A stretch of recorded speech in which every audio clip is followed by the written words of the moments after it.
What is going on? What is going on? What is going on, party people? It is your boy, Coach D Brown, former big league, former first round pick with the Kansas City Royals. And Lord have mercy. I mean, this is like I said, I know you guys at least every other day. I'm just like, what is, what's up with D Brown and his and his technology failures, all right? But this doesn't change, but we still back, and I wanted to make sure that I get my guest today on this show. We're gonna hear about Lane College, man, and I'm what up, Chipper? All right, I definitely wanted to make sure that I wanted to hear about Lane College. We were just talking in the background, and it's one of those I that I just need to know more. All right, he was really next to me for years. I didn't even notice, but it is one of those things that you just never know who's next door to you, basically, all right, for many years. So without further ado, let me shut up and then let everybody kind of get on here. Shout out to Chipper, Nashville, Arbery, what's up? Coach Stubbs over there, what's up, Coach? All right. We have Bubba in Alabama, what's up? All right. And I'm sure and everybody on YouTube and everybody else going to be listening in. Anyway, we are joined today by Coach Patrick Barbour, all right, of Lane College in Jackson, Tennessee, all right, HBCU school in Jackson, all right. So we're gonna learn more about Lane. So Coach Barbour, man, it's good to meet you, brother. What's you too. Yeah, I appreciate you, coming on, man. We're gonna RB Washington State, man. We're going way out to Washington, RB. All right, cool, man. All right, my bad. So we got let's go to the beginning. All right, Coach. Mm-hmm. All right. Where you from? Yeah. Let's talk about, how'd you get to being at Lane? Well, just to go back and give a little background on me, from Louisville, Kentucky, and grew up there and graduated from Kentucky State University, played there. So that's a black school too, ain't it, Coach? It is, yeah. So, I've been involved in this. It's in the same conference. It's a Division II NCAA conference, the SIAC. Been involved in this conference in one form or fashion, since then, since I was a player. So, back to the 90s. So, very familiar with this. I've coached at 1, 2, 3. This is my fourth school in this conference that I've coached at. First collegiate head coaching position. But yeah, I mean, just to talk a little bit about how I came up in the game. Really, had a great high school coach, and that planted the seed for me to want to do coaching after I was done. And basically through those years, and we had a AAA team there. You probably played there in your career in Louisville. I missed the IL. I missed it, man. I didn't go to the IL. Okay, that was after American Association. Yes. So, but when I was, growing up, I would see the Omaha Royals come through town, every year, and I basically lived over that ballpark. As a kid. You could slide in the back door and watch batting practice at 2:00 in the afternoon for free. And, I did that every day that we're home, growing up and through high school. And so that was probably my biggest education in the game. Just watching how those guys worked every day, watching the little things. I come from a single parent household, so I didn't have dad teach me the game. So I had to go out and figure it out myself. And that's one of the biggest ways I did that. Was just watching professionals, for free every day. I couldn't afford to buy tickets, but so yeah, you got to be resourceful. And so, from that, I had a great high school coach, like I mentioned, John Doggendorf, who we're still friends to this day. He actually came and coached with me for a year after he retired, and that was a fantastic experience. And then after that, he went back and he's still coaching, now into his 70s. So just a fantastic guy. Really set an example for me, was a father figure to me, and that pushed me forward into coaching, after I was done playing in college, and got an opportunity to go back and coach with a teammate of mine at Kentucky State, and just have stayed in it since then. So that's a little bit of the background. And then you also talked about Lane. Just to give you a little background on Lane. It's in Jackson, Tennessee. It's about an hour from Memphis. We're a Division II school. There's another Division II school here in Jackson. There's actually 3 college baseball teams in Jackson. Jackson State, the 2-year school, and there's also another Division II school here in Jackson. So we play them when we can. This year being weird with all the COVID stuff, like we probably won't get to play them because they're in a league that has a lot of conference games. So everything's kind of crazy right now with all of that. But I'm thrilled and proud to be at Lane. I didn't have a connection to Lane other than, being familiar with the team, through the other stops that I've made in this conference. But, it's just been a lot of fun and inherited a great group of guys to work with. Listen, man, you like the super duper veteran of that conference over there, huh? You've been like in a way, not in terms of the years at the same school, but right. I've either been connected, when I can tell my guys now stories of when we played a conference tournament, playing in the conference tournament in the same ballpark that they're playing in. So it's unique and kind of fun to be able to share those old stories. So no doubt about it, man. So you're at Lane, Division II school, all right. Playing in Tennessee, West Tennessee, all right. Right. So when it comes to the recruiting side of things, man, so you being from Kentucky, playing, having some connection to many of those schools in that area, where's your recruiting base, usually? Where's the core group of kids that you get? Sure. Well, when you coach in a location, you get familiar with that location, especially at a small college level. It's not like we have a budget to go take a flight and see a kid in California like a Division I team would do. So it's local. You always start with local, or is there anybody, within an hour that's, going to be a fit for your program. But for me, having had so many different stops as an assistant, I do have familiarity with Kentucky and, where things are located and I came up to Jackson from South Georgia. So I did a stint at Albany State. I did a stint at Savannah State. That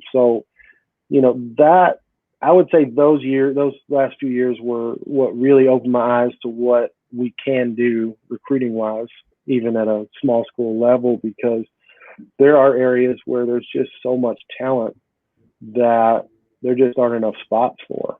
And so our roster right now is a combination of that and just, we have guys from Birmingham, we have guys from Memphis, we have guys from Atlanta. We have a couple guys from the Virgin Islands. So there's us being a private school, it doesn't limit us to where, if there's somebody that wants to come to Lane from anywhere, in the United States, they can. It costs the same amount of money as it does if you're, local. So that's a luxury I haven't had before. All the other schools I've coached at were public schools, and you're dealing with in-state, out-of-state waivers and everything else. So at a private school, there's not in-state and out-of-state. So that's a real plus. It doesn't limit what the locations that we can go to, but when I came in here, it's a different area from, being in South Georgia, that's a long drive. So I can still kind of explain to, the Atlanta guys or close to Atlanta guys that, hey, you're going to have teammates in that area. You can carpool, you can do some different things. You can leave early and be home by lunchtime. It's not a crazy distance. It's not like you're going, so far away from home that you can't get home and visit when we have an off weekend or whatever. So, but yeah, I love to recruit Georgia players still. I think that's there's just so much opportunity in the Atlanta area because of, just the The baseball's good. There's just so many kids that just want to play college baseball that there aren't enough spots.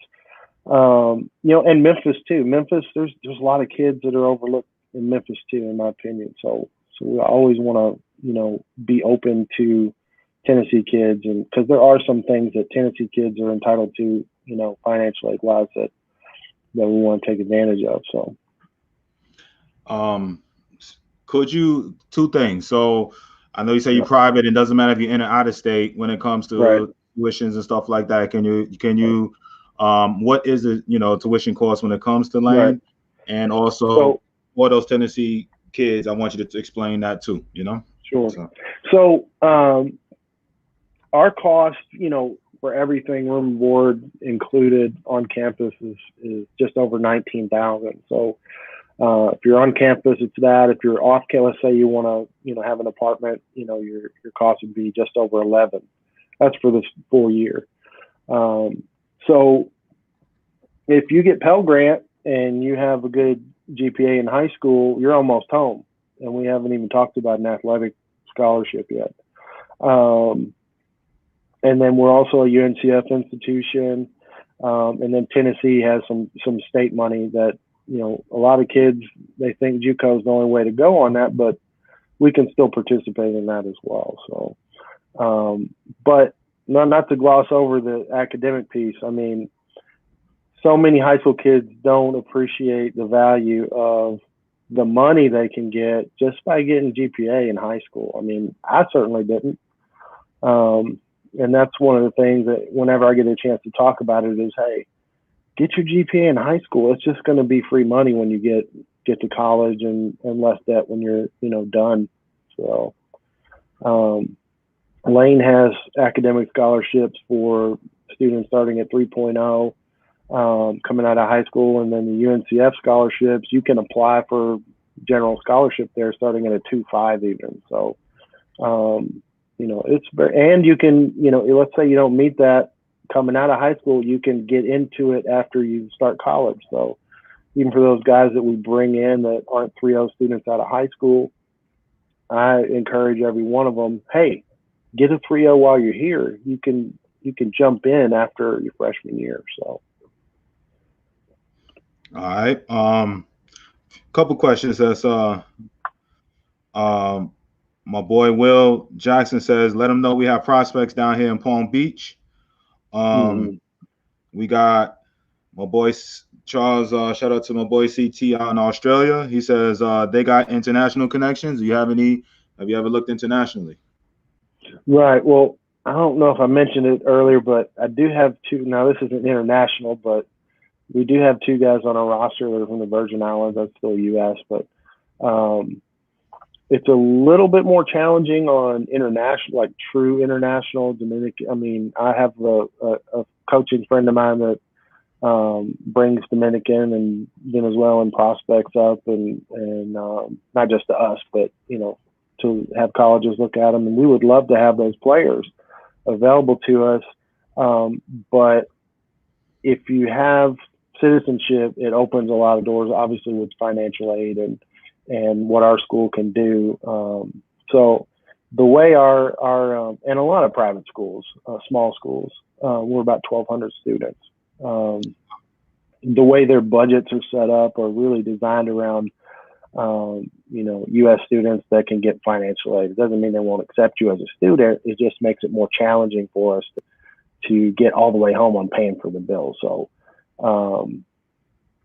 yes, we look at those players, but it is more challenging to, make it completely debt free on that end of it. So, but yeah, we definitely talk to, like I said, we'll take a player from any state. I talk to Florida players every year, Alabama for sure. I mean, like I said, we have a bunch of guys from Birmingham. We have Montgomery.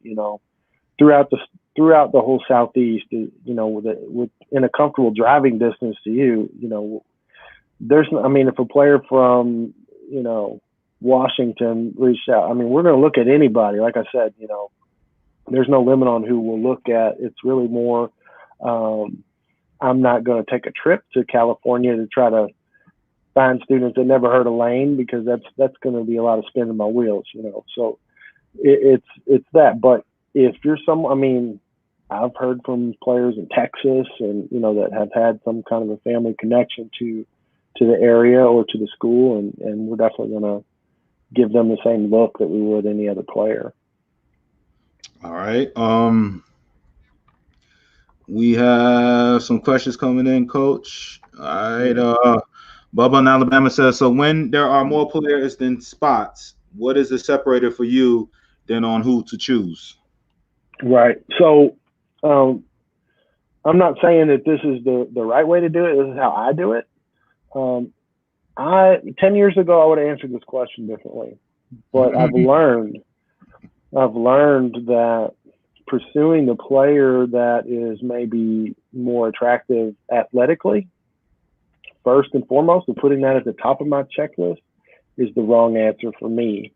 Because I spent a lot of time recruiting players that were a real upgrade for us athletically, not just at Lane, but any of the other schools that I've been at. And let's say you get 10% of those kids to commit and come on your campus and join your program, and then they wash out of it for a semester or two because you really convinced them to come in the first place. It wasn't something that they were, wholeheartedly into in the first place. So I go so most coaches, they say, okay, are you an athletic fit for our program? Do you fit the academic profile? Are you a good teammate? All that list that we have, right? All the coaches, we have the same list of things that we're looking at. I just put it in reverse order. I say, okay, are you the person that's going to fit in with this group of people? Because that's what I had to fix when I came here. The guys didn't have a tradition of winning. Actually, it was the other way around, and that's why a lot of people hadn't heard of our baseball program anyway, compared to like our basketball or football program that have had, some pros come out and had some winning seasons. We hadn't really done that on the baseball side. So I've found that when you put the culture first, when you put the people first, then athletic stuff's going to now. Don't get me wrong, I'm still looking at whether, if you're 6'4" and left-handed, I'm looking, but I'm also going to put at the top of my list, hey, are you the kind of person that's going to fit in for my style of coaching? Which is, I'm probably a different coach than you've ever had before. Like that's why I'll get into that. So I've coached high school baseball. I've been a head coach. I've volunteered at a high school level. And I'm not as good at that level because of my style of coaching. I'm looking for an intrinsically motivated player, someone who's driven to accomplish what they're trying to accomplish, whether it's to be the best ball player they can be, whether it's to, get that degree in 4 years, whatever those things are. You really have to set your own tone. If you're waiting for a coach to set the tone for you, then, you can be good. And that's what I tell my teams. I preach to them every year. Hey, I can set the tone for you if you all don't want to do the right things, but the best we can be is good. If you want to be great, you have to set the tone, right? So that's what I believe. And I tell the guys, hey, you're men, you're 18 years old now, you're 18 to 22. You can go join the military and go fight. I'm going to treat you like men. I'm not your dad, I'm your coach. That's the way I approach it. And, the younger guys, they do need more attention, but I treat them that way so they'll be ready when they get into professional life, whether it's, in the business world or whatever area they choose to go into. They've already worked for a supervisor that gives them a lot of responsibility. So that's kind of how I approach it. People first, the culture first, and then I'm looking athletically, do you fit a need for us? But it's in that order. I love it. I love it. We have Chipper in Nashville says, how deep are you in pictures? Right. This reminded me of a story. I started a high school team at a private school. This was actually right before I got back into coaching, went and volunteered again 5 years ago. This was at a small private school, had, we had to take middle school players on a varsity high school team to have, enough for a roster. Somebody asked me how deep we were in pitching. I said, well, we've got 18 pitchers. Well, what do you mean? You only have 18 players? Well, everybody's going to pitch until, we get everybody out. So I learned a lot that season that informs my coaching today. We take a lot of two-way players here because when you're 17, I don't know how good you're going to be as a hitter, and I don't know how good you're going to be as a pitcher. So we're going to find out over the next 2 years probably. So, I think that's opened the door for some players that have turned into really good pitchers that we wouldn't have known that if we would just left them in their lane they were already in. I would say the pitcher that we have on our team that has the highest ceiling right now, he wasn't a pitcher when I got this job, but he was like, hey, I'll give it a try. And turns out he's just really talented in that area. It's not something that, he just is naturally gifted as a pitcher. Now he still plays two ways. So to answer that, it's a roundabout way of answering how deep are we in pitching. Every program's always recruiting pitching. That's just a fact. And I've listened to some of your other interviews. I'll add this. As a high school player, you have to understand where you fit into the recruiting process. I think that's where a lot of amateur, high school and travel coaches get frustrated with their own players, and where college coaches get frustrated with potential recruits is that they don't have a clue where they fit in to this world. And you just need to get someone is probably telling you what you don't want to hear, which is that your skill set, there's a lot of guys that have this skill set. Okay. You're 5'10", you're right-handed on right-handed, and you run a 7'1". Okay. There's a lot of people that fit that profile. That doesn't mean you can't be successful and you can't play at the collegiate level. You're going to have to get faster. You're going to have to do a lot of little things right. You're going to have to be good at running bases. You're going to have to really grind for it. But if that's what your profile is, and you're holding out, you're receiving a preferred walk-on offer or something from a Division II school or an NAIA school or junior college, and you're holding out for that Division I offer, and that's your athletic profile, and let's just say you're a 2.7 on your GPA, that's not realistic. I mean, is that fair to say? So, understand who you are, where you fit into the recruiting world, and then take the initiative. I can't tell you how many players that get my attention and then they just let it go away. They don't actually follow through on the things that I've asked them to do. Like, hey, coach, I'm interested in your program. Here's some video. Okay, I like what I see. I think you have potential.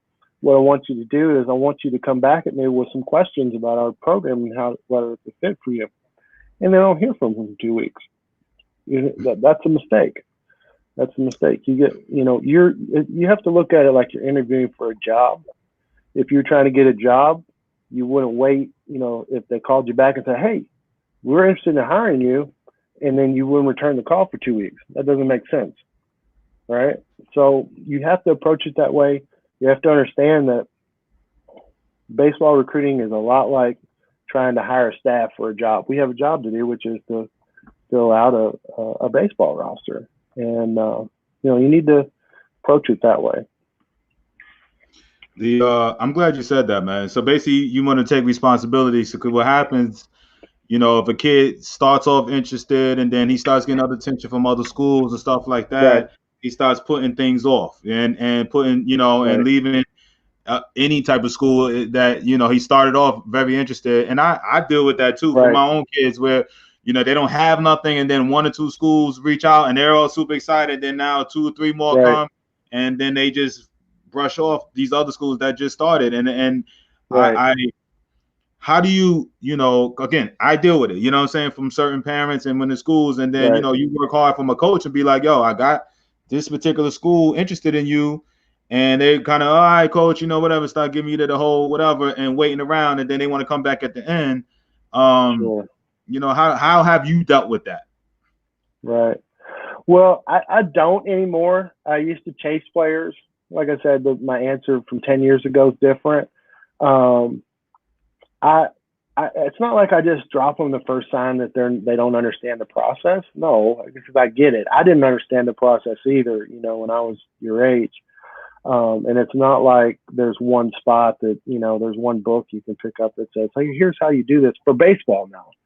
And a lot of kids also are sort of watching their football and basketball friends. They may even also play those sports, and they understand those recruiting worlds work very differently, even from each other, but they're definitely different in the baseball process. So I'll say this little piece of advice for prospects or for families of prospects. Approach, the program that you select from the standpoint of, hey, who is going to actually help me and invest in me versus it's just sort of a numbers game, right? I like to bring in players that I have every intention of keeping around and graduating them. That's the difference between a small school and versus even a Division I or a junior college, is that those rosters are based off a lot of turnover. Division II and even NAIA programs, small schools that are based more on, enrollment and keeping you around and graduating you, right? I mean, the way professional baseball has gone, you're squeezing the little guy out, basically, by shortening the draft. You need to have a bigger picture. Yeah, every player that puts on a pair of spikes wants to play in the major leagues. If you don't, then you wouldn't have made it past high school, right? So everybody has the same dream, but you need to expand your thinking around this topic and say, hey, I'm going to go to college not as a stepping stone to the pros, but as a stepping stone to professional life, whatever that is. I know it sort of sounds like, like a commercial, but it's the truth. It's reality. And you need to wake up and say, hey, anything can happen. I could be the best player. I could be on some draft boards and then have an injury, right? Things can change in an instant. I mean, that's one of the biggest mistakes that I made as a player. Not that I was that good or anything, but I thought that my purpose when I went to college as a freshman was to major in my batting average. And that was not the case. They weren't offering that major. And so consequently, I spent 10 years of my life working for less than if I would have finished my degree in 4 years, right? And so I had to go back married with a son at 30 years old and finish a bachelor's degree sitting in a classroom with a bunch of 18-year-olds. Don't put yourself in that position like I did. And so, have approach this is like, hey, don't give up on your dream of playing professional baseball. Go for it. Be the best athlete you can be, and be the best student you can be. They're not, separate. You don't have to be one or the other. So that's really, and that's what I'm looking for. I'm looking for somebody that gets that, because that's just going to make my life a lot easier. All right. My boy Jay Meyer says, do you ever recruit kids from Wisconsin? I've never had a player from Wisconsin, but not because I wouldn't. I haven't heard from anybody from Wisconsin. Like I said, I recruit kids. We were right over there, coach. You didn't know that? You Australia, we Florida, hey, you know what I'm saying? We all over the place. Canadian, Washington. Yeah, no, there's no, like I said earlier, there's not a state that we would not look at a player just the same as we'd look at one down the street. So yeah, I consider myself to be a northern baseball guy. Like, I can't tell you how many seasons that I played and coached where, you didn't get a long toss in outdoors before you were playing games, and everything was in a basketball gym. So I get the challenges of being a northern baseball player, and I would never. I mean, coaching at a small college level almost entire, my whole career. I'm always looking for, hey, how can I get a better player that somebody missed out on? And so you have to have that mentality to be successful at recruiting small college baseball. And so If you're a northern kid that didn't pay for travel ball that much or whatever, and you sort of fell through the cracks, that's exactly who I'm looking for. Someone that has a lot of potential and you've talked to a lot of Division I coaches. They're recruiting out to freshmen and sophomores. That's the reality of how Division I recruiting works. I'm recruiting seniors, period, every year, and it makes my life sort of easier because I'm not chasing 24s, 2024. Like, why would I do that? They're when Division I school comes calling, I'm going to tell them that's where you need to go. Like that's a bigger opportunity. But yeah, we don't mark up now. I'll add this to the question. I think it's a great question. Pick a school that's a good fit for you and your family. I said school now, not a baseball program. Pick the right coaches because of who they are, not because of their wins and losses. I think you're recruiting right as a coach when you're bringing in players that are choosing your school because they would be comfortable with your school and they'd be comfortable playing for you. I think that's the right reasons versus you have X, Y, and Z. That's easy, of course, I'm going to say that, at a school that doesn't have great facilities, it doesn't have all the bells and whistles.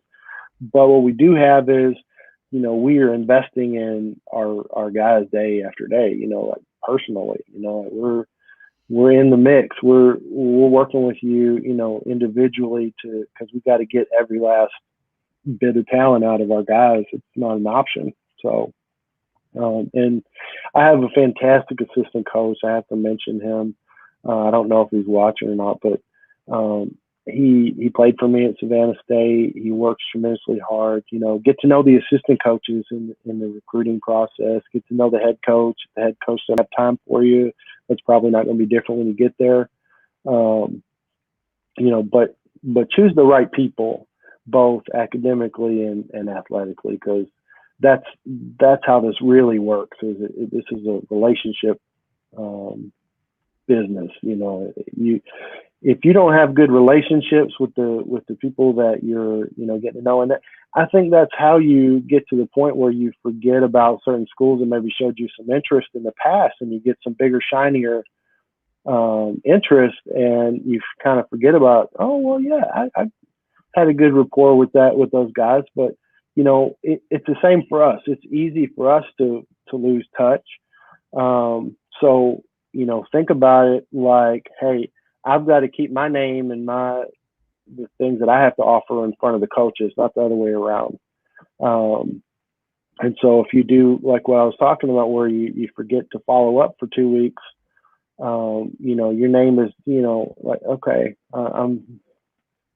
every coach gets hundreds and hundreds of inquiries a year. No question about it. I don't care if you're the worst team in America. You're getting hundreds and hundreds of players that come across your desk every year. And that doesn't mean you can't stand out. There isn't anybody that sends me an email that they actually type my name into the email and actually learn something about the school that I'm at, that I don't respond to. Now, the ones where it's a form letter that they are sending to all the coaches, or they don't put your name on it, or they say something about your school that's just not true at all, like, hey coach, I'm really interested in Lane College because of all the wonderful success you've had over the last decade. Oh, that's not true. I've been here 2 years. So do your homework a little bit and target some specific programs that are a good fit for you and your family, and those programs will respond to you. It may not be a fit, but you're going to get through the noise by personalizing the things that you send their way. All right. I'm anxious to hear this because you said you're dealing with seniors now, right? So, right. And I don't know. To me personally, I would be. Yeah. I don't know how you feel. I would be excited if I was you because of the whole COVID with other programs and stuff. So it's going to be some really talented kids that I feel like, you know, may trickle down and you know, may land on your doorstep, no? So Yeah, what roster position are you looking that's for? probably true. That's probably true, but again, I'm going to be careful not to get out of the idea that I'm looking for the right people. So this question about what roster positions you're looking for in 2021, I'm in a weird position because I inherited a very large class, and I decided, you know, from day one, hey, I'm going to stick with you guys. You don't know me, I don't know you, but I'm going to stick with you till you get your degree, and then we're going to make this more of a Coach Barbour team after that. But right now, I'm a firm believer that coaches have to coach the team that they have, right? You got to coach the guys that you have. And, you know, we don't play my style of baseball. These aren't necessarily guys that would have stood out to me, you know, in high school, but you're here, I'm here, let's make this work. These guys, you know, we're probably going to have this will be the last season for more than half of our roster. That doesn't usually happen. So this coming up spring, you mean? This coming up spring? Yeah. So for us, it creates a sort of a unique situation where we've got the guys that would have completed their eligibility in 2020 that are coming back for 2021, and the group of juniors that would have been seniors in 2021, right? All of them are going to either graduate, complete their eligibility.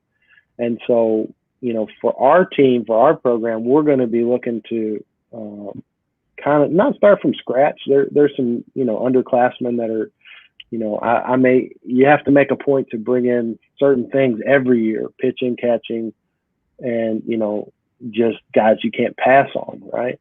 Mm-hmm. But in our situation, we're turning over, you know, 75% of our scholarship roster, you know, so we're definitely in the mix for anything and everything in 2021. But every program you talk to will be recruiting a catcher, a pitcher, and, you know, middle athletes that you can't pass up on all the time. That door never closes. But if you're right-handed and slow, you know, I only got about 2 or 3 spots for right-handed and slow. Everybody has that guy. You know, I was that guy, right? But, you know, again, understand where you fit in. But even if I don't need any more right-handed and slow, I always need 3-5 and a great guy. I always need that guy too. So if you're not one thing, be the other thing. So yeah, you know, next year we need everything. Yeah, but no right-handed slow guys. Basically, what he trying to tell you, man. Nobody need those. I brought in 2 right-handed slow this year, so I'll only have room for 1 more right-handed slow next year. But we haven't filled that spot yet. Oh, Lord have mercy. That was funny, Coach. I like that one. All right. The truth, actually. Right, yeah. Nobody got no room for those right-handed slow dudes, man. All right. How are you dealing with or telling the class of 21 about their future? All right. We kind of repeating this, but I just want to get all the questions, you know? Yeah, no. I think that 21's in a much better, so the guys that are going to be seniors this year, the class of 2020 is who really, at our level, you know, if you're a class of 2020 and you're mid-major or above, then you've been committed for 3 years or more. But the guys who are you know, maybe the fell through the cracks guys, or the guys that were, you know, your program guys, the 2020s who've really taken the hit, because the guys who would have completed eligibility last college season are going to be around this season, and then it's going to it'll take 3 years to sort itself out. But 2021 will be okay, because Division II just came out. You know, we're going to be good to go on off-campus recruiting starting September 1st. So things are starting to open back up, and like I said, it's programs like ours. It just so happens we're going to be turning over quite a bit of our roster next season. For us, the door's wide open. For other programs, it may not be, because they didn't have a ton of seniors last year like we did. You know, so it just depends on the program. It always comes back to make a personal connection with the coaching staff, decide if they're the type of, and get references, right? Everybody I recruit, I give them numbers of guys on my team, and not just the ones that say, hey, this guy's calling you, you know, he's really good. You want him as a teammate. Tell him lots of good things about a partner. No, I just give them numbers, and I tell them, hey, talk to anybody on our roster about anything you want. Nice. Because if we get you here and you don't like how things are, it's not going to work. You're not going to be here 4 years. You're going to be out the door, and that's a waste of it's not just a waste of my time, but you're wasting your time. This is your time. That's my attitude about this at this point in my career. You know, I've accomplished all the things that I wanted to accomplish. You know, as a coach, you know, I've been to the NCAA tournament, all that good stuff. That, you know, coaches that are coming up, they want to achieve something. You know, they want to have a good win-loss record. They want to win championships and all that. I've gotten a taste of that, and at some point along that road, I realized, hey, this is about these guys. This is their playing career, and I don't want to do things that get in the way of that. So that's the type of program that I want to be a part of. And so if you're not a fit here, I want to help you figure that out. If you are, you know, the door's open, and we can have a good, you know, this time of your life should be a good and fun thing. This is supposed to be fun. It's not just a job. I want you to approach it like a job, but we also have a lot of fun around it. It's a fun job. All right. Chipper asks, yeah. Do you find that not all players fit into a program? Absolutely. And that's more not because of their skill set, but because of maybe their goals aren't aligned with what the coach's goals are for them. So that's something I would encourage families to figure out on the front end, not after you know, moved to that city and invested your money in that school. Don't figure it out a year or two later, because you have one chance to be that shiny new toy for a coach, and that's when you graduate from high school, right? JUCO players are plugging a hole. Let's just be honest about that. You know, it's not like, hey, we don't love the JUCO guys. We do love the JUCO guys. Those guys are grinders. They're competitors. We love them. But they weren't necessarily part of the plan from day one, you know, because they, you know, they're trying to better themselves and go to the best program they can go to. And so figure out if you're a fit for that program, that coaching staff has your best interest in mind before you attend school there, because you'll save yourself a lot of heartache. And that's what I'm trying to figure out too, right? I'm trying to figure out whether you're somebody that's gonna, you know, buy into how we're gonna run things, or be able to handle that level of responsibility I'm about to give you, or not. And there's so many clues if you just look for them. You know, whether that's how you present yourself on social media, how you present yourself just in the form of sending an email to a coach. You know, are you providing thorough information about, you know, don't just send me an email, and I get these emails a lot. Don't just send me an email that says, hey coach, I'd really like to play for you. What can I do to be a part of your program? And that's it. I don't even know what your name is, let alone whether you graduated, whether you know, I don't know anything about you. Send me some information and send me a link to your video. I'll look at it, right? And even if you're not the player that I'm looking for, like, hey, you're not 6'4" and left-handed, that's okay. That doesn't mean that you can't get to where you're fulfilling a good utility role in 2 years, right? So, excuse me. Yeah, you're probably one of the best players on your high school team right now, but you're starting over next year. So buy into the people first. That's what I believe in. And that goes both directions. Like I said, family-wise, pick a college coach that's going to really invest in you. All right. Let's go. Reginald, do you have baseball camps? Reginald, private message me, man, and I'll tell you what we have coming up. I've been hinting at it, but yeah, we will have some camps. All right, so private message me. I know Jay Meyer out in Wisconsin has asked the same thing, so just PM me, son, and I'll let you guys know. All right. with so many kids having the same measurables, 5'8" to 5'11", 7'1" to 7'5" speed, and 80 to 85 velo bat and pitching, how as a coach do you pull the trigger on the kid? Right. There's things that okay, so let's say you're fitting into this category. I'm going to look at other things like, are you an honor roll student? If you're an honor roll student, that tells me that I can teach you a lot and that you are willing to learn the type of habit. You're going to have to work really hard to improve some of those measurables to be able to compete in college. Okay, you have to get a little quicker. Not a lot. You're not. If you're running a 7.5 today as a junior in high school, you're never going to run a 6.5. That's not going to happen. But you might have a 7.1 in you, right? So we need to get there. What's an indicator that you're going to get there? You're a real hard worker in these other areas of your life. You're handling that really well. So if you're a 7.5 runner and a 2.5 student, I'm skeptical.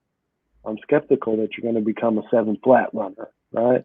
Quick story on those measurables, right?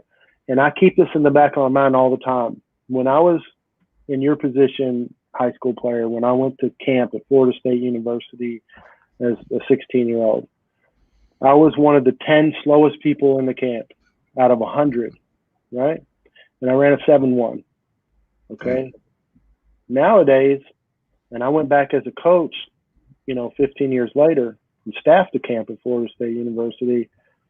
There weren't 10 kids under a 7 out of 100. So, really?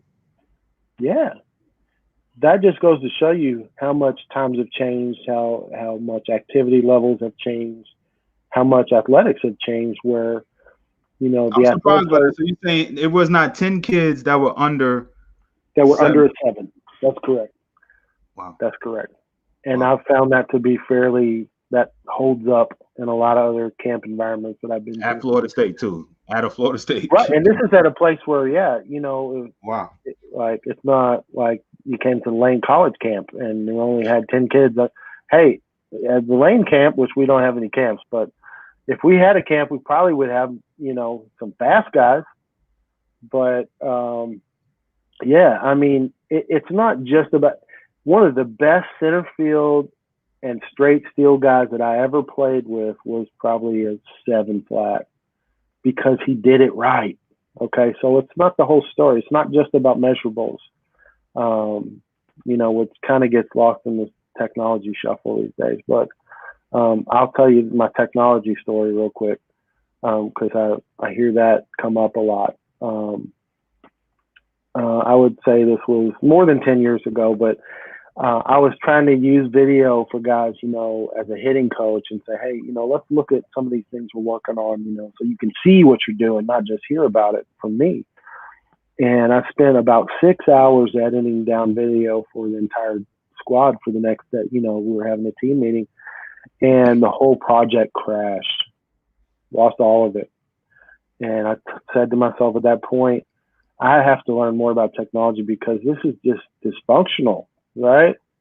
So I went out and, I was a PE major but I got my master's degree in educational technology because I wanted to learn more. I knew that I needed to learn more to be, hey, we're never going to use less technology, are we, in the future? That cat's out of the bag, I mean, and because it's not just about having a hitting sensor and it's not just about having access to a hit tracks or a Rapsodo. You also need to understand what this stuff means and how you can actually, be actionable and make these things functional. So, we're still in the very beginning times of all this. We haven't figured it out yet. We haven't figured out exactly how to naturally increase and decrease spin rates. Okay, we can unnaturally do that, but yeah, we're still figuring all this stuff out. It was only 3 years ago I was talking with big coaches at Perfect Game about spin rates and what does it mean and why is this guy who's 84 blowing it past these good hitters and this other guy. I mean, I had a player on our collegiate roster, you know, touching 97 that couldn't miss a barrel. Okay, Right. we gotta figure this out. Okay, Right. so but we're at the beginning of the technology. So if you're like for you, D, I will encourage you. Hey, man, yeah, you may feel like you're behind today. I do. And this is something I've specifically went out there. I mean, I went and got a job at Apple so I could learn more about how to, you know, like I was volunteer coaching full time. I was working at Apple 20 hours a week and finishing my master's degree in 10 months. Mm. Okay, Mm. trying to learn more about technology, and that's crazy. By the way, I don't recommend you try to do it that way. But yeah, even if you're at the beginning of this, or you coaches out there, everybody's at the beginning of this. You may be one step behind right now, even if you're using nothing. So we can get there. It's how you apply the information that this stuff's giving you. It's funny you say that because I just had this conversation. I hope my boy Alan is on today. One of my followers, my listeners, we were talking literally about this morning about technology. And you know, he does Rapsodo and for hitters at his you know, for his lessons, which I thought was great. And I was telling him Right. being in Memphis, the lack of people that were using technology here and there. And I told him, truth be told, before I signed on with the Pirates to coach this past year, I didn't even know Rapsodo even did hitting. You know, I just knew it for base, you know, for Right. pitching. You know what I'm saying? So Right. we had to And come that's true certified. because they didn't initially. Yeah. You said what? That was like the third version before they came out. Initially, it was just pitching. Right. So yeah. Right. Yeah. I didn't even know. So I essentially just said, listen, it's funny. Two of my Pirate coaches called me today, and they're essentially walking me through. They're like, hey, how you doing with this? You know, and I was like, yo, I need help with, you know, I'm learning now. You know what I'm saying? Literally right. On a day-to-day basis. And I was telling him, I said I wanted to have a show and just, you know, or put a question to my pages or anything like that. How much are these kids? And because I asked him this, you know, he trains kids and stuff in the Orlando area, and I said, you know, how are the high school kids? Are they like, you know, I had a few that I used to train that were into the technology and the blast motions and stuff like that. But, you know, as a whole, if he takes his 5 to 10 high school players, are all of them, he said, yeah, they're all pretty much, you know, getting very used to, you know, the tech part and learning and stuff like that. And he was like, you know, they all kind of have an idea, you know, he said at least 60-70% of them, you know. So, well, I think we're still in the intent phase. Well, let me tell you what I mean by that. When you coach to intent, like even you could just grab a radar gun and say, hey, what's your exit velo off a tee, right? You're going to see gains, okay? There's no replacement for 20 years of experience. You just can't learn that, okay? Right. But if you have 20 years of experience, you can learn what these different metrics mean and how to coach to them. That's what I say. Those are the guys that are getting hired. You know, like I was the old new guy, you know, in spring training. All these guys it's are like go back the other direction. That's what I hear. Yeah, but it's going to go back I was the very other direction. surprised. I was surprised. These are 20-year-old kids, 30-year-old, early 30, the kids that just know how to do the drive line, know how to do the Rapsodos. You know, they know how to do all these. Right. And these are what the teams are hiring. So anyway, let's get into these questions. Mike says, I have a 2023 high school athlete. When should we start making contact with coaches and schools to get on their radar? Now, spring, summer, or just keep playing and let the performance speak for you? Okay, let me answer this two different ways in reverse. So don't just let your performance speak for you. Do not do that, because there are thousands of high school athletes that are trying to get to the same place you're trying to get. Okay? So just do the math. Like, I'm one person. I'm one head coach at one school out of 260 other head coaches in the United States at Division II. I'm not, like, I don't know what state you're from, but I'm not scouring the database for California 2023s, right? Like, I don't have time for that. So you have to actually market yourself not necessarily through a marketing company. I don't, advocate for that. You could do it yourself, but you do have to put your information in front of coaches. And when you personalize that information, I mean, really personalize it. Don't just put their name on there and call that personalized. No, you have to do a little research. You have to target specific programs and follow up.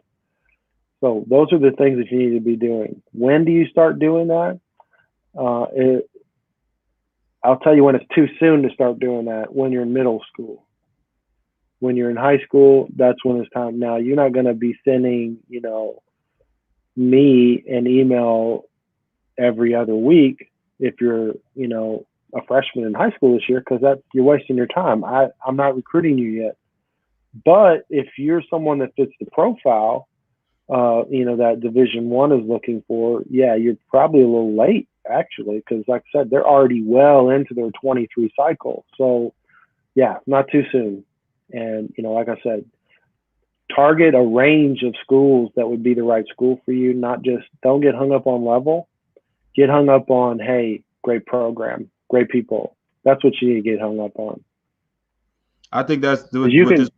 I think, I'm sorry, yeah. Coach. What were you saying? Yeah, I was just going to say you can go to UCLA and not be the 10th best guy at UCLA and not get drafted. Okay, just because it says UCLA on your shirt. Not to pick on UCLA. Same thing for any big school, right? It's not about that. It's about having a good college experience, picking the right program for you. And yeah, never too soon as long as you're in high school. All right. So, Mike, you're basically saying get on it if you have not started yet. I like great tip. Don't just let performance speak for yourself. Thousands of kids are wanting the same positions. He's only one man. I like it. I love it. So, Coach, and also what I liked, and I wanted to piggyback off of what you said. I think that's one of the good things about this platform is that's why I like to have you guys start off by sharing your stories. Where you're from. All the way the pathway to where you guys are as head coaches, because it gives you some personality, some normal. So now it's outside of the, just the name of the school, what I'm saying? Big, small, and different. And, you don't know how many times that, parents and listeners be like, man, I like this dude, you know what I'm saying? And, I may not even know about the college, man, but I like this guy, you know what I'm saying? And I'm just piggybacking off of what you said. Pick the school that you're comfortable with, not necessarily the level and the name. You know what I'm saying? And I think, it's hard to get comfortable with a coach if you're just randomly looking at, schools and stuff. And, it's hard to get that personal attention, I've seen so many kids overlook a great fit for them, not schools that I'm coaching for, but just hearing stories from other coaches where, oh, hey, I got, high school coaches that say, hey, this kid got, mid-major offers, but just, they're just dead set, oh, it's not the SEC, right? Well, everybody can't play in the SEC. I'm sorry. You might be missing like a great opportunity because you're just so single-minded about it and it's all about level for you. No. It's got, those coaches, that coach might not be there next year. They may get a better job. They might not have that job, right? So, hey, you've got to cast a little wider net on what might be a fit for you over the next 3 or 4 years. Or 4 to 5 years, depending, Okay, good message. My boy D. Brooks says, Coach, you may have a draft pick or a free agent signing with Travis Brown next year. Great kid. Yeah, him and his brother are fantastic. I mean, I love my guys. I'm a little biased because, we have a relationship, but, we have a number of guys that I feel like they just need an opportunity, right? Like I said at one point earlier in the show, I mean, the way professional baseball is changing right now, we're going to look back on this in 20 years and go, wow, that was a moment in time. With contraction of the minor leagues, contraction of the American draft, little guys getting squeezed out. That's my opinion. But really what they're doing is they're pushing off development even further into college baseball, kind of like with college football. So, we came up in a different, I'm a couple years older than you, but we're pretty close.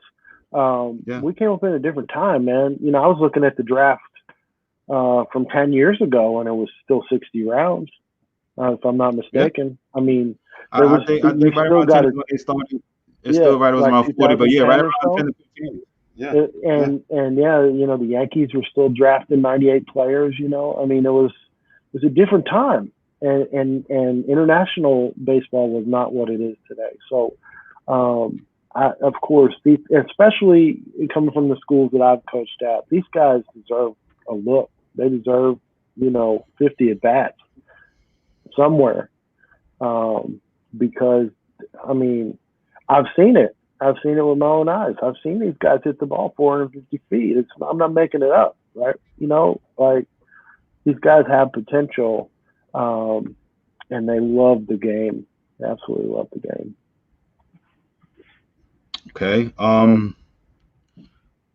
We have George in Memphis said you were a high school coach. What is your take on kids not playing high school ball and only sticking to travel ball?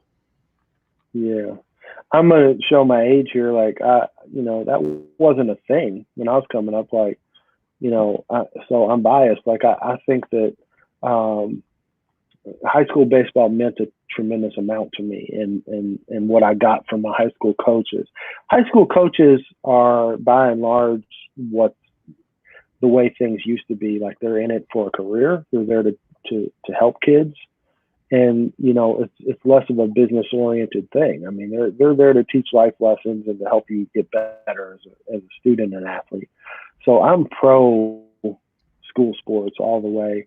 I'm not saying that travel ball has to be a negative. I don't think it has to be a negative.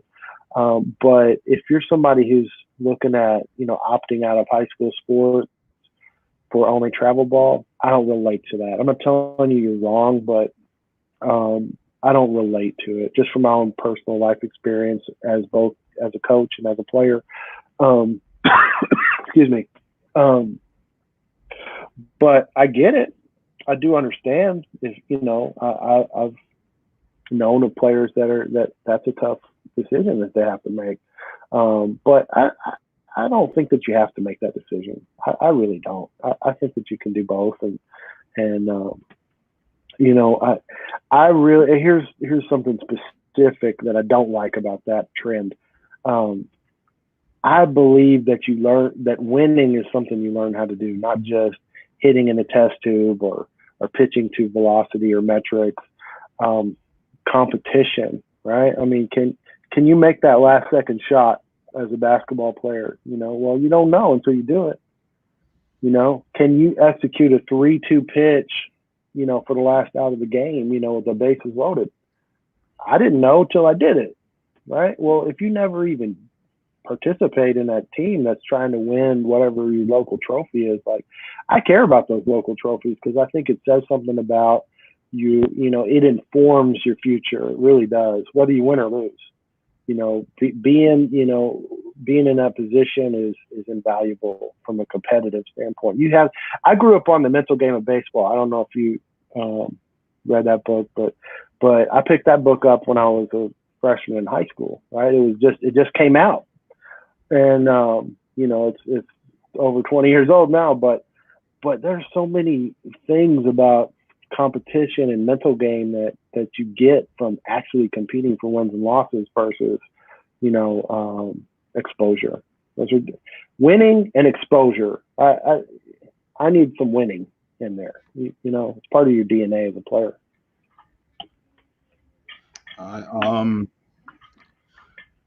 Let's go here. We have Brian says, "Do you have a specific radius? Mm-hmm. That you do your recruiting in, or do you find yourself recruiting nationally?" We kind of talked about that, Yeah, but we talked a little bit about it, but to give a little bit different answer, I do focus on what's a reasonable distance in general. So I'm more proactive in seeking out players that are within a 3 to 5 hour radius, a drive, because we have a better school athletic personal life balance at this level, because I mean I do give them some weekends off in the fall. you can go home, you can see your family. I believe in that. That's why I recruit, but if there's players outside of that radius that want to come, approach me and say, hey, I'd be interested in playing some baseball in Tennessee, I'm going to listen, but you're going to have to be proactive on that, because I'm not going to spend a lot of time, going outside of a reasonable driving distance to look for players and approach you and you never heard of me. I mean, like I said, we were talking before the show, there's people in Jackson, Tennessee that's never heard of me, right?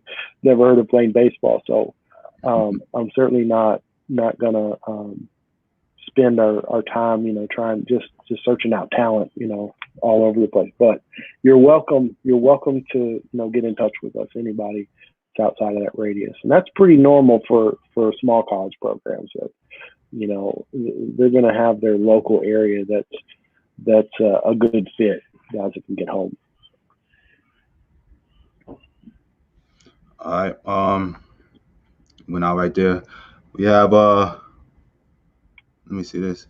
My boy Keenan said, "What's up? The upcoming showcases. If you are interested in any of the showcases that will be coming up in the fall, by me, all right, especially in the Southeast region, all right, from Texas all the way to the Carolinas and the Florida and in between here and there. And if you want to travel from up north down, let me know.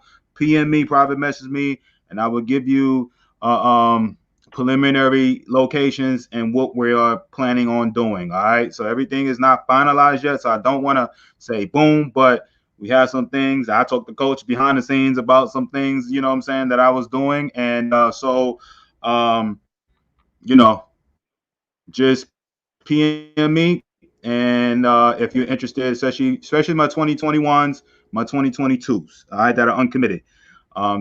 You are my priority right now. Okay. All right. Cool. All right. Another question. All right. Let's get this question in there. It's a long one. Let me see. Here in Tennessee, there was a story of a trainer giving his kids some kind of pill to take to increase their strength. A couple of kids were able to go to some showcases, touch 90, and get offered scholarships to some D1 schools. They have since stopped taking the pill and have dropped back down to low 80s. How do you approach this, and do you drug test your athletes coming in? Mm-hmm. Well, the NCAA does drug screens, and our school does drug screens for athletes.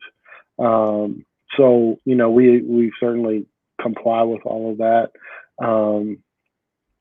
What we do at Lane is we get in the weight room, and some of the guys do take natural supplements like vitamin, like do the basics, guys, eat proteins, hit the weight room. I'm an old school coach at heart. I learned from an old school guy. My high school coach that I talked about earlier, he was an Army Ranger in Vietnam. He was he used to say to us, hey, make sure you bring your tennis shoes to practice tomorrow because we're going to do some running. Like he's that old school guy. And so that's part of my coaching DNA. And I don't think there's shortcuts. I mean, I don't think that your goal ought to be throwing 94 at 16 years old. I think your goal ought to be throwing 94 at 22. I think that's your goal. Because, your body's not done growing yet. So don't take any supplements that are not approved, for a quick spike. And, I don't advocate for that at all. I mean, I've been very proud of the work that we've done to keep our athletes healthy. I mean, as a head coach, I'm thinking about, having a successful season.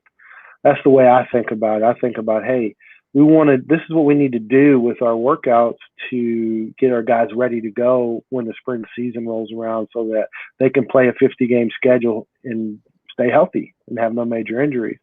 And we've been, in 2 years, we've been successful in doing that. And so something's working and we're going to keep doing that, but it hasn't involved any, shortcuts like that. And so I would really caution, this is where parents do need to get involved in their children's, development, where, hey, I need to know what kind of stuff you're taking in, and because it may even be something that you get, a supplement that the person tells you is just a perfectly legal supplement, but it may have some things in it that would cause you to fail a test, and you had no intention of cheating, right? So you really have to be cautious with that.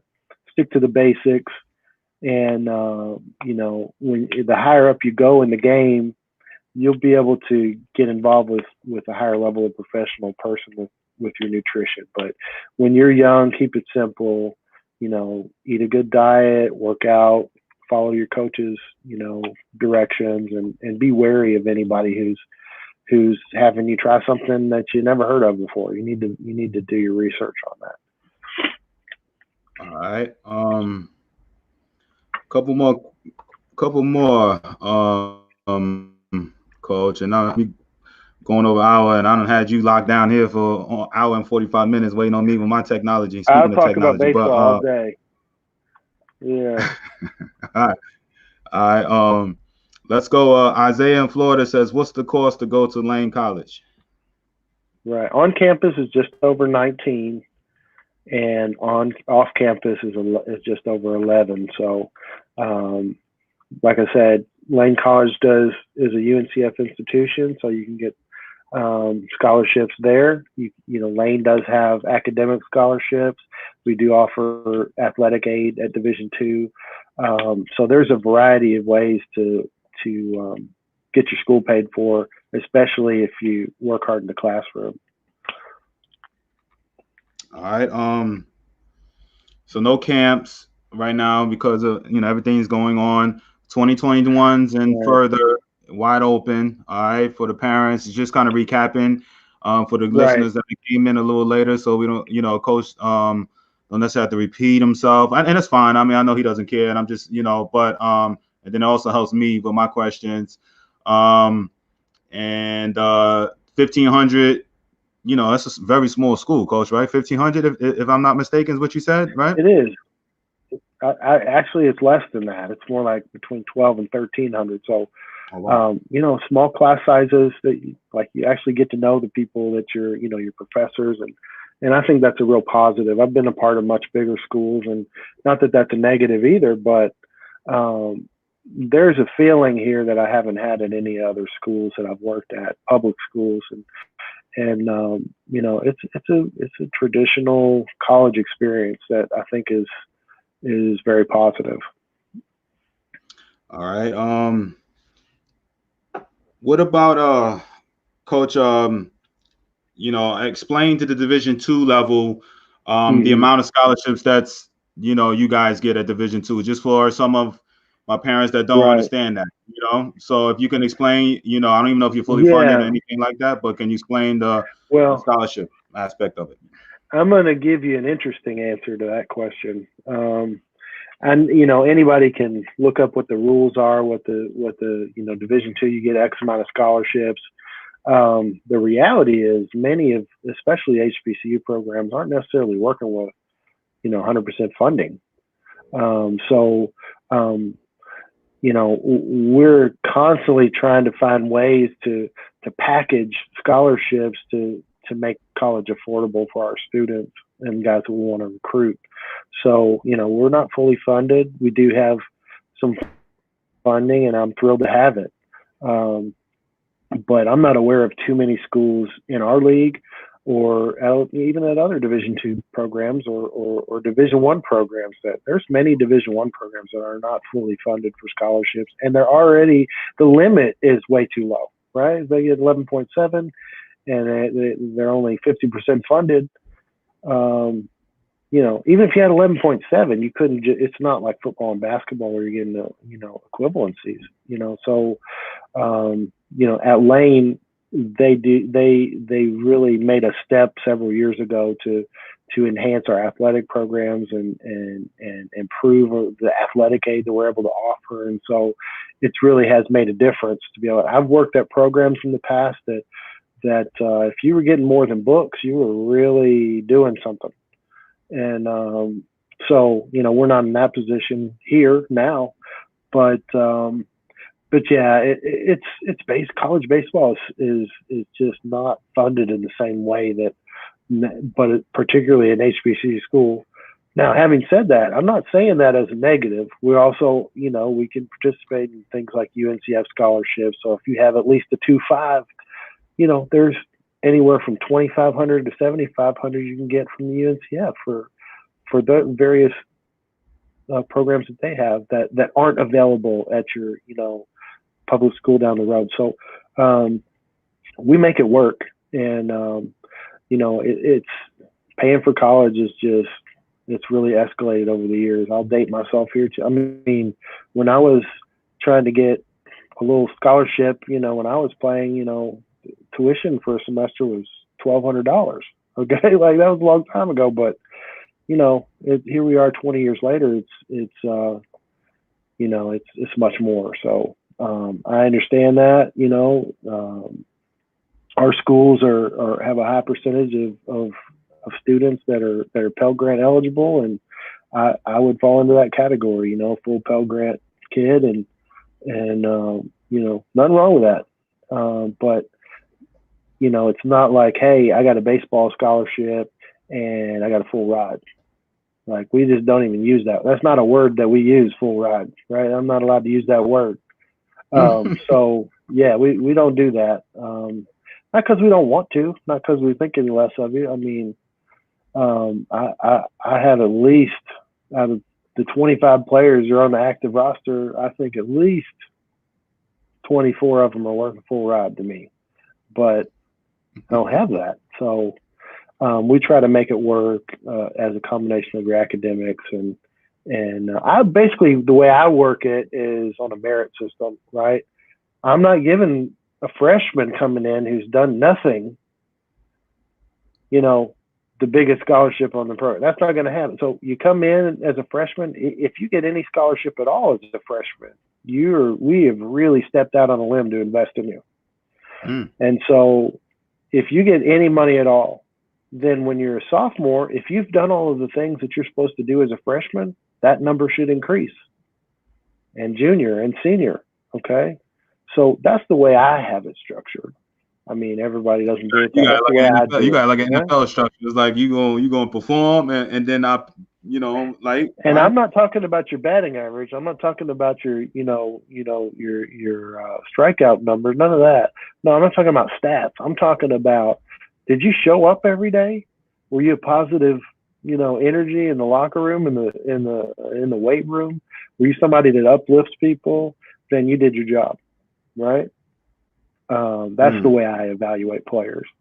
And the stats that you put, I don't coach to stats. I coach to actionable, controllable things, right? I wouldn't have brought you in if I didn't see some tools there, some things that you have potential to become.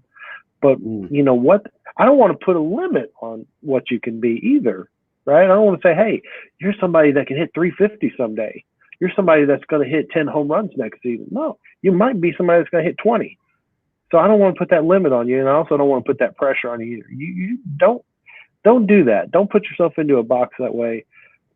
Do the right stuff. Show up, and good things are going to happen. I really believe that. All right.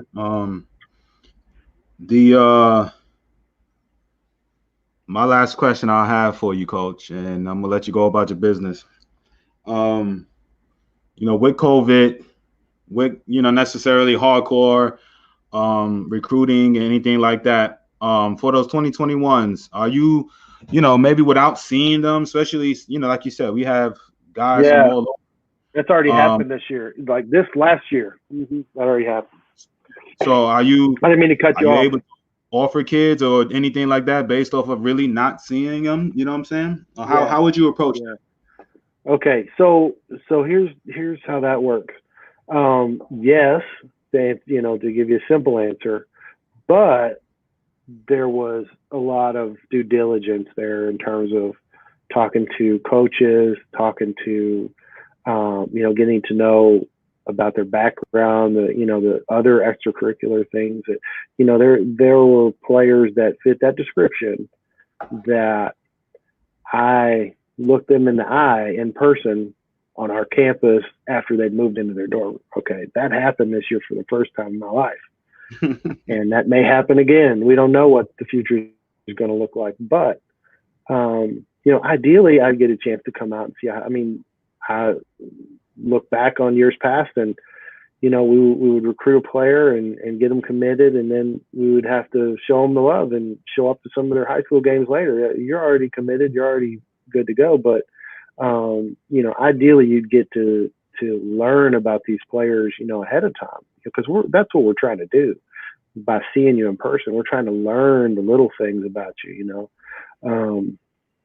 but the way things are, that's a luxury. So we're going to rely on people like I still value the high school coach's opinion. I still value the other accomplishments that you've made as a real indicator of what you're going to be athletically. So yes, that does happen, and coaches are making the adjustment. Coaches we have to, our job continues, and we have to figure out a way. And each person comes up. There's not a manual that says, hey, this is how you recruit. Different coaches have their systems or whatever they learn from coaches they work with. But at some point, some coach made it up. Okay, this is what I'm going to prioritize. This is what I'm going to value. And as you stack the years up in the game, it sort of becomes your manual. And so for me, I've been recruiting on the internet for years now, because if your recruiting budget is not there, then, there's only so much money you can spend out of your pocket driving, 3 hours to watch a high school game, and that guy doesn't pitch that day for whatever reason. You know what I mean? Like, there's not.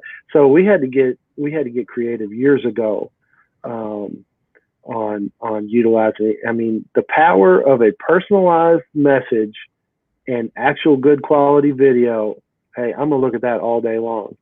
But a video that's from a diagonal from 60 yards away, that was, I can't see what I need to see. But get a good quality. Every phone out there now is good. You just got to get close enough. You got to get, the things that tons of coaches have explained what we need to see. It needs to be less than 2 minutes, but it also needs to be not just one swing that you took on a softball field, somebody front flipping. That's not going to work either. We need to see what I look for. I look for how on time you are. That's what I look for, right? Because I think there's a lot of things that go into that. We can work with you and get your, improve your strength, but I have some of the most just specimens that I've ever coached. Just guys that just, wow, the violence in which the baseball came off their bat in the batting cage was just stunning. But they couldn't hit in the game, because they couldn't get on time. They couldn't get on time, and that's something that takes. There's so much that goes into that. We would spend a week talking about it, but yeah, I'm looking for hitters. I'm looking for on time against the real pitcher. That's what I'm looking for. I don't believe in beautiful swings. I believe in effective swings that are on time, right? Good decisions. Here's a funny thing. I'll probably get a laugh out of you for this. Back in my day, striking out was a bad thing. Right. You know what I mean? Like I struck out, like I'm mad. Like, no. Right. Well, somewhere we lost that, right? I'm not saying, take a weak swing or give up, if you're a power guy, hey, have an approach. But we're looking for certain things. We're looking for, can you run? What's your arm look like? I need to see the ball carry, Like when I go out to a showcase and evaluate a player, I'm really looking at the warm up more than anything, right? A shortstop. Hey, say that again, please. You don't be fast with it. They need to hear this. I'm going to say this again. When I go to a showcase or a camp, I could be working the camp, right? We're working with the pitchers down in the bullpen, because I've been a pitching coach. So that's usually there's more position players than pitching coaches, even though I'm really a hitting guy. I'm down in the bullpen, but I'm looking across the field and I want to see, hey, how's this guy warm up? Does it look kind of lackadaisical, or has he got a little pep in his step, right? Does the arm have some carry, right? I want to see that, because when you get your 4 throws from the outfield, right? I know you're going to air it out, but do you do it the right way? Does it play? But you find that information in the warm up. You really do. I like to look at the way the guy's walking around, how he carries himself. Not from a cultural standpoint. You're like, oh, I got my shirt tucked in. I don't care about that. What I care about is I'm looking for who is this person projecting out on the ball field, right? I'll talk about one player in particular. No, I'm not going to name them or anything, but there was a player that I really liked everything about him, except he was the last person out there to warm up. I didn't like that, right? It didn't work. Okay, but I've seen some talented hitters just put on a show in there with the bat, and then they didn't pick up any of the balls. That's not going to work either, right? So just be yourself, but just know that if you're that guy that never picks up the balls, that's not going to work for me. It's not going to work for a lot of people. It's not going to work in life, honestly. So warm up correctly, look like you care. Don't just turn it on. I don't care if you kick it when it's your one turn. There's 20 shortstops behind you. I don't care. Right. You're probably trying too hard anyway. I need to talk to you, but I need to tell you relax. Right. But when you're warming up and then you show me some arm when you're warming up, okay, I need to keep an eye on that guy. That's where I put the star by your name. That's where I find the guy. I find the guys in warm-ups. I don't find them in the showcase. All right. When I hear Nuggets, sometimes I wish I had a DJ or someone to go and throw fireworks, man. You know what I'm saying? When you say some things, that I agree with everything you say, but for the most part. But then when you say some stuff that I'd be like, yes, you know what I'm saying, that I totally agree with, is definitely that. So, this is one of those things, man, where I love it. This is when you get these jewels, like you said, like when everybody's saying, it's those little things. Those little things, it may be like an hour and a half show, right? But you're getting 5-10 tips that these parents can use to arm themselves during this recruiting process. You know what I'm saying? So, that's why I do what we do, and they get to know you. So speaking of knowing you, before, just think of, you're going to have to end us with you've been given that out. You could have ended it right there, what you just said, but I want you to end us with a good message. Before that, though, remember, 6-week masterclass, sign up for that. That starts the 31st. PM me about showcases that's coming up in the fall. All right. Also, from a recruiting side of things, okay. I've had about 3 or 4 people reach out to me on the recruiting side of things. All right. Reach out to me on that too. All right. So camps, 6-week masterclass, and then for recruiting help, anything like that. I've been taking, the ball has been rolling. The 2021s finished their summer seasons, and now they're here. You know what I'm saying? It's like, now what are they going to do? So if you have some, I've talked to many of you that's on here. I try to give you the best advice that I can and try to provide some great services for you guys to get exposure, get seen, on top of bringing great coaches like Coach Barbour on. All right. So anyway, you got the messages. Next week, before Coach ends this, next week we are packed again, 5 days of all coaches. I can't think of everyone. I think, matter of fact, I know we got Grambling head coach coming on. We have Michigan State head coach coming on. We have UT San Antonio coming on. I think we have Savannah, one of them other schools like that too. But I know Michigan State signed up today, and we had Grambling already. And UT San Antonio, my boy, my ex-teammate over there, UT San Antonio, Pat Holmberg, coming on. All right, my ex-teammate of mine finally signing up and coming on, chasing them down for months. But anyway, we are, Coach, if you could, man, take us on out of this, please, if you could. All right.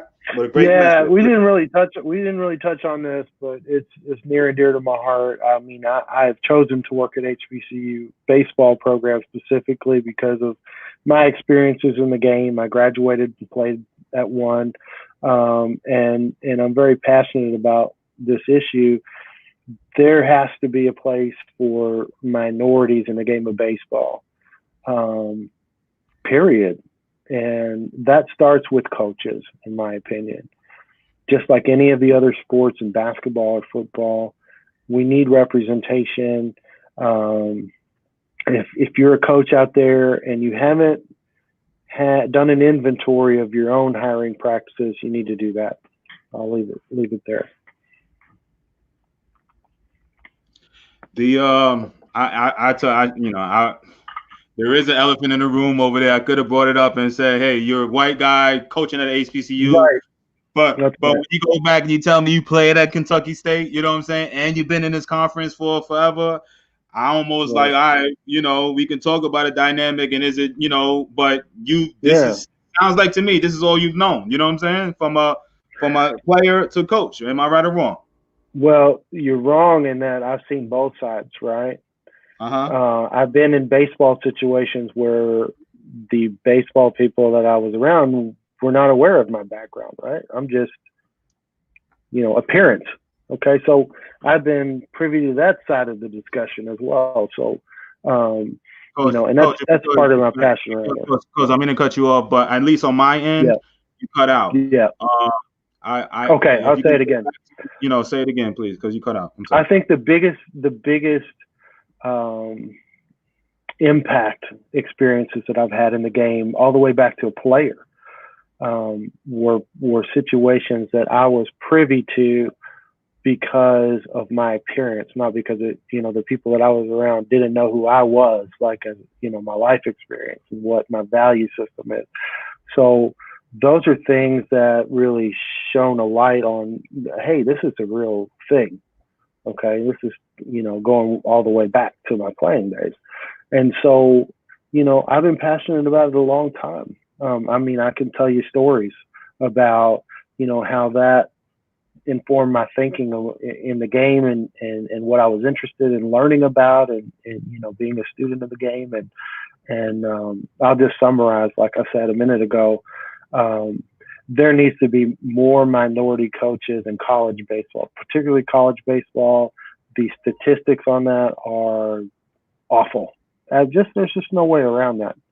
And it's exciting to me to see some movement in that direction during these times. I mean, you start to see some guys get hired with assistantships, but I also have, dear personal friends that I've coached. I've been their assistant coach that haven't been able to find a job in the game that have fantastic resumes. So that's not an excuse. I think the coaches tend to hire, both as players and as coaches, people that they're comfortable with. And it may not be an overt thing or a conscious thing, but that's what I've seen in my experiences in the game. I've always felt that the problem with why there aren't more opportunities for minority players is because if all things are equal, you're going to go with who you think is the best fit culturally for your program. Okay. So what's the culture of your program? You have to ask yourself that.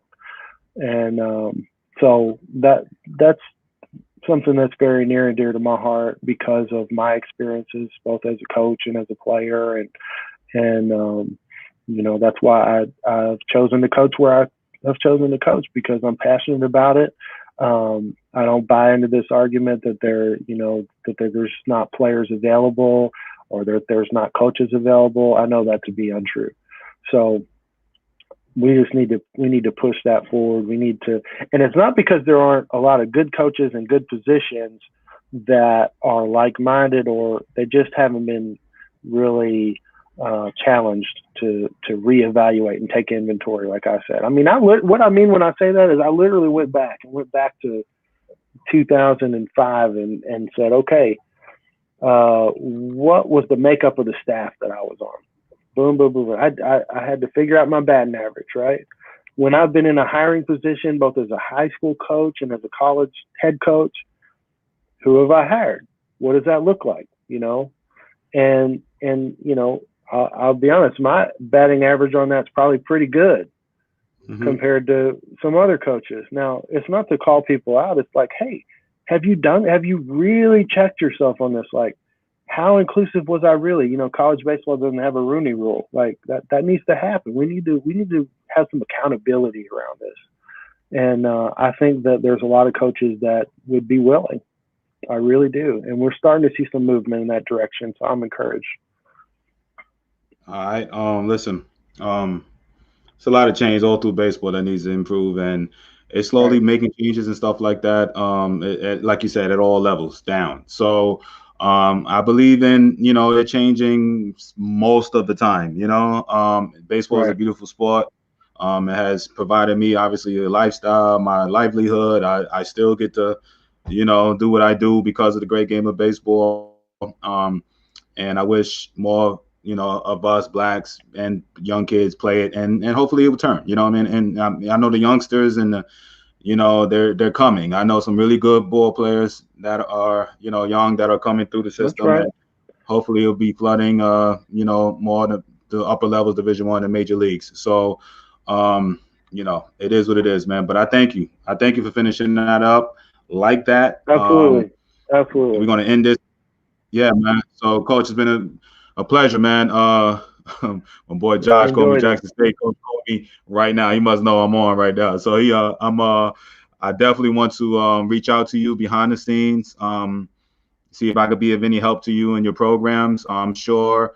Okay, Appreciate real that. fast, coach. Speaking of the emails, and for the few people that's still on, how do you like to, for these parents to send emails or videos of their kids? How can they reach you, coach? Just send it to my Lane email. Any school you're interested in, you just go to athletics for that school. You go to the staff directory, and you go to that coach's email, and they look at it. Right? It's our job to look at those emails. So mine's pbarbour@lanecollege.edu, PBARBOUR, and but yeah, that's how you get right through to them. And Okay, so P Barber. I know I've used it 8 times yeah, today, but P Barber. What again, coach? P for Patrick, Yeah. P. BARBOUR Uh-huh. at lanecollege.edu. Uh, I know I use it all day today, about 10 times, but I just let me post it on here. So, all right, parents, here you go. All right, that is the email. All right, send the video. I hope you paid attention to how he likes videos. Don't be just like, hey, coach, love you guys, last 10 years record and all of that, and knowing that he only been there for the last two. All right, do not just say, hey, I got the last, great future ahead of me, coach. Blah blah blah. Tell your name, school, GPA, height, weight, short link, a link to the video, not just a big video, a nice link to the video so you can open up. It opens up, and don't be 60 feet away. All right. Show in game. He likes the timing. All right. Don't be over there looking at. I like when you said there's no such thing as beautiful swings. It's on time swings. Okay. So he pretty much laid it out for you how he likes the information given to him and shown to him. So, I mean, I think you made some fans today, coach. Again, HBCU school, Division II, wide open. And meaning, he don't want the right-handed slow dudes. All right. Make sure you come with it. Only All right. one. Don't be I need one more. I need one more. only one, right? He only looking for one more. He got two. He got two already. He can maybe take one more, coach. All right. So but for the most part, he's actively looking for some 2021. So listen, I will be in contact, coach. I appreciate you guys. Monday, join us. Oh gosh, you got Coach Mark Henry. I got it coming on Monday. Grambling, Michigan State. And Friday, UT San Antonio. I got to remember on Thursday who we got. But anyway, packed house next week. We're going to keep this ball rolling. All right. PM me for camps, recruiting advice, and sign up for the 6-week masterclass. Love you guys. All right. I will be out. Have a great week and be safe. Coach, thank you so much for coming on, brother. My pleasure. Enjoyed it. All right. See you, parents. Have a great weekend.